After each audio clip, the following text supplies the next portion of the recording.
Hair's out of control today, man. I don't know what's happening. Haven't had a haircut in 2020. Still.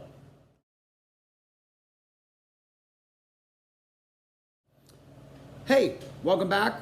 I'm Shaggy, the opinionated hippie himself, ranking, discussing every single Frank Zappa album from number one all the way to that last one, which I shall not name. It shall go unnamed, just like you know who also went unnamed.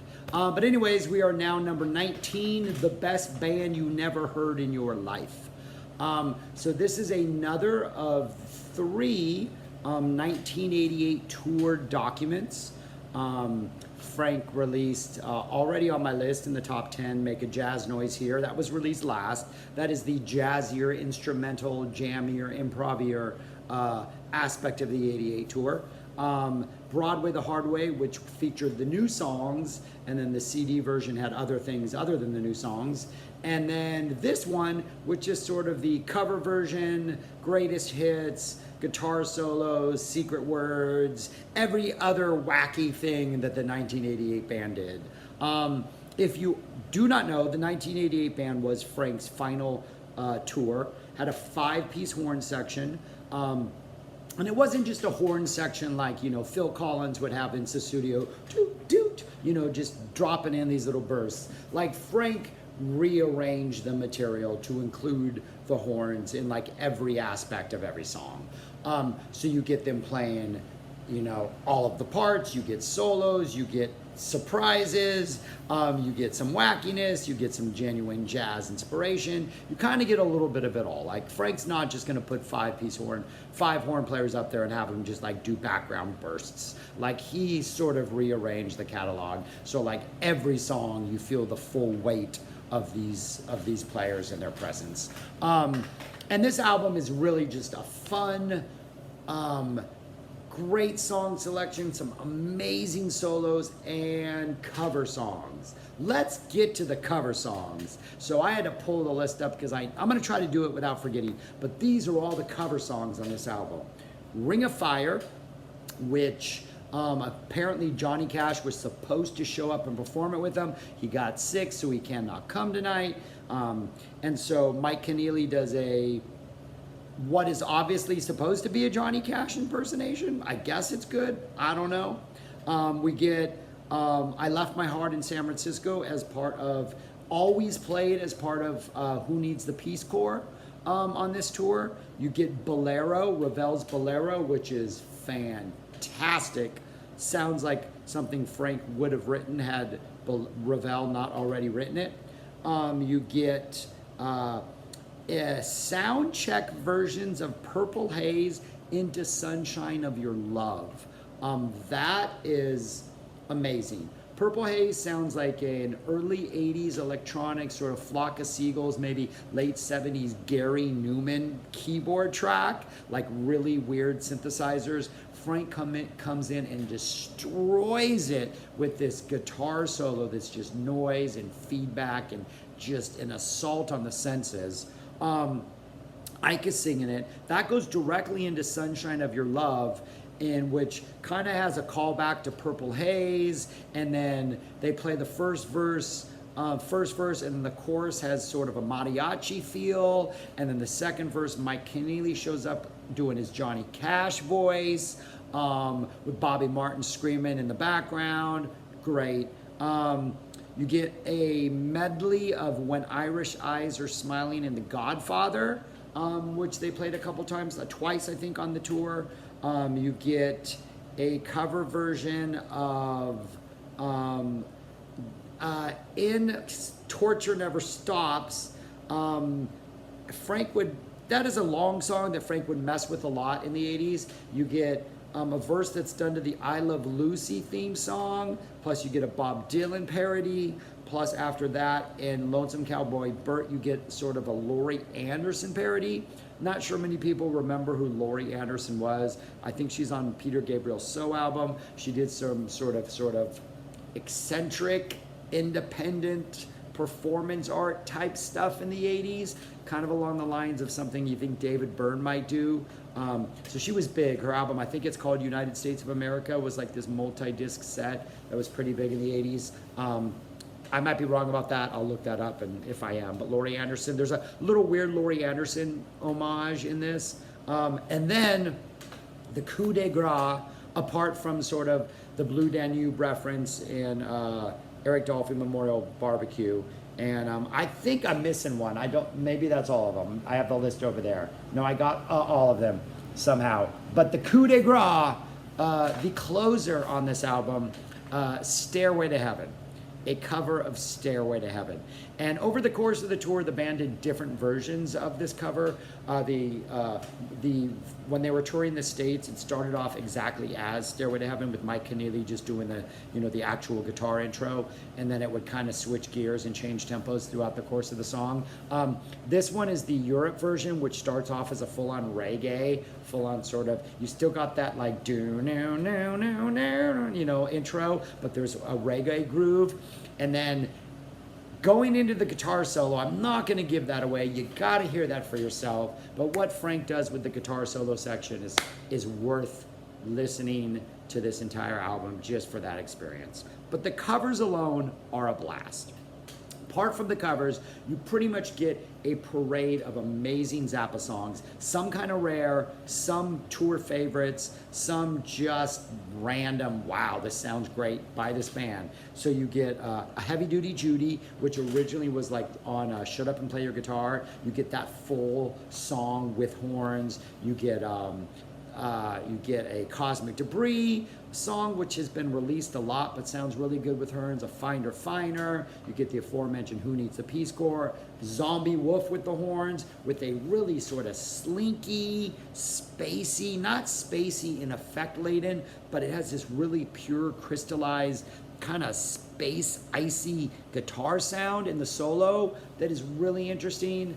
You get the aforementioned Bolero, Zoot Allures, and then probably the best sequence in this entire album, Mr. Green Jeans into 4 one-size-fits-all songs. Florentine Pogan with guitar solo, Andy with incredible guitar solo, Inca Rhodes into Sofa, the instrumental version. And the segue from Florentine Pogan into Andy is possibly one of the greatest live segues Frank has ever done. The fact that this was not done in the 74 band when Florentine Pogan was played, the fact that this was not done in 79 when all of these songs were played is a shame. It is fantastic. It is just, it sounds like it was meant to be. It sounds like One Size Fits All was originally sequenced to be Florentine Pogan into Andy, because the fact that it sounds as perfect as it does, and that was not his original intention, is somewhat surprising. But that run, especially the guitar solos in Florentine Pogan and the guitar solo in Andy, which is just a mean beast. Amazing ending to the first disc. The second disc opens up with the Purple Haze Sunshine covers. There's a great Let's Move to Cleveland. You get my one detraction from this album.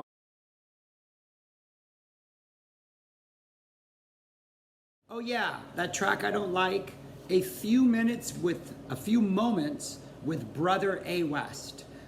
So twice on the 88 tour, Frank brought out a pastor to lecture the crowd and yell at them about Frank's offensive music and how bad rock and roll is and blah, blah, blah, blah, blah. Might have been entertaining live in the moment. He did it twice, so apparently he thought it worked the first time.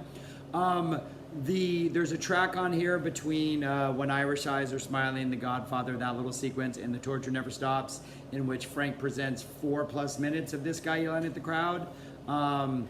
It's supposed to be satire, though the guy does a pretty good job of crossing that line, just because that line is not easy to tell sometimes with people of this nature, the more hardcore evangelicals. It's 4 minutes. It's an edited 4 minutes. I think the actual thing is like close to 6 or 7. So lucky Frank edited down. He probably could have cut another 2 minutes and still got his point across. He even had to tell the crowd afterwards not to hurt the guy if they saw him afterwards, because apparently people were really upset. So yeah, that I didn't like that. Also, while I'm at it, the reason it's called The Best Band You Never Heard in Your Life is because the band broke up. Looks like woo, they will never play again. So they toured the East Coast of America, they went to Europe, and they were gonna come back and do the West Coast. Oh my gosh, LA, that's where I was. This is amazing, California. But they broke up. Apparently there were issues with Tunis. He was the sort of dragon master, the band leader, the guy who did the rehearsals when Frank wasn't there. Apparently the horn section didn't like him, or he didn't get along with people. Plus, during the live solos, he didn't play the right jazz notes or something along those lines. All I know is there was a whole controversy with Tunis, so the band broke up, and so a lot of people never got to see them, hence the name, the best band you never heard in your life. So now, returning to our normal proceedings, how does this end?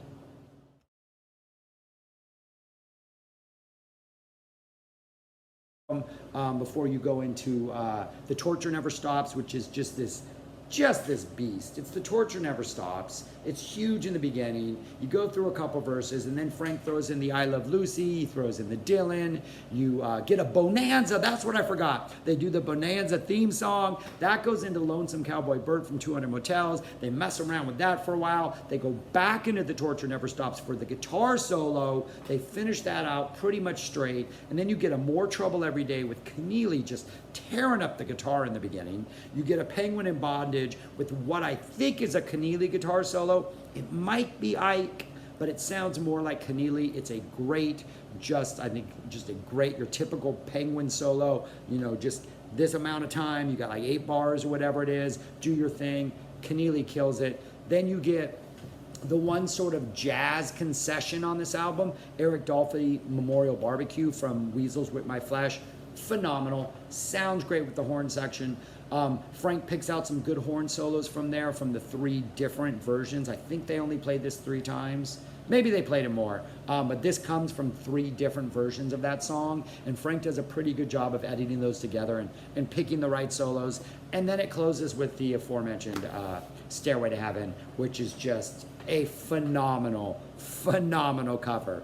Trust me, it is worth checking out. But yeah, this is a fun album. There are musical riches like crazy, but listening to the arrangements with the horn section and Frank's guitar playing kind of make this worthwhile. It almost sounds like a Frank Zappa review starring Frank Zappa and the 5-piece horn section. You know, it has a very like theatrical feel about it, but the music is good music. And then I also must make mention of the secret word usage.